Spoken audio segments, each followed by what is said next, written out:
Hi, I'm Moo, owner of Moo's Jewels on the Beach. I have a passion for making jewellery whilst on holiday, hence the name Moo's Jewels on the Beach. Are you saving towards a dream holiday in maybe 3 to 5 years' time? As a member, I can save you money, which means you can go away in as little as 6 months.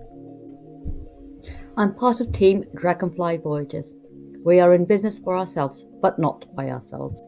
Not only can we make once-in-a-lifetime holidays a reality, we can also save you money on everyday life too. A better life requires a better way. For more information, join our Facebook group and have a chat to myself and the team. Join Trevorium to save money. But I stay with Trevorium because I love the community, love the tribe, and just love having fun with all my new Trevorium family. So if you're looking for adventure, if you're looking for a fun way to enjoy life, to make money, to travel better, to travel more, and to travel for less, this is the place to be. So join us today and come and see what we're all about. This is the most amazing thing you will ever come across. So I will see you on the beaches of the world. Bye for now.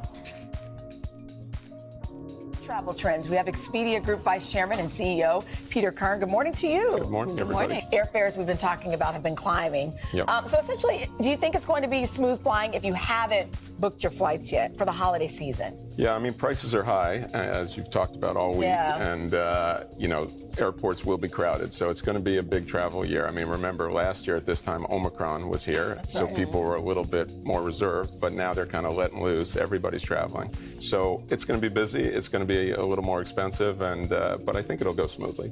Looking big picture, I mean, are we at the point where we have officially rebounded to the point where we were before the pandemic? Well, not 100% of the flights are back, but domestically, we're pretty much there. The routes are a little different.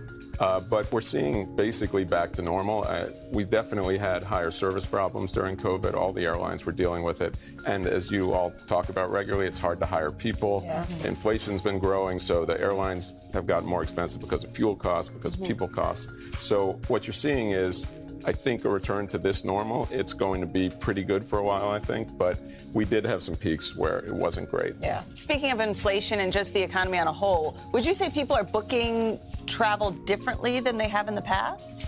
There are some slightly different trends, but what you're seeing is everything's sort of coming back now to normal. Like cities are back in a big way. We're seeing events coming back next year. There's the Fringe Festival in Edinburgh, World Pride Day in Sydney. Like those things are driving travel again. So it's pretty much back. There are a few new interesting trends about people going to the West more, things they discovered maybe during COVID. But by and large, cities are back.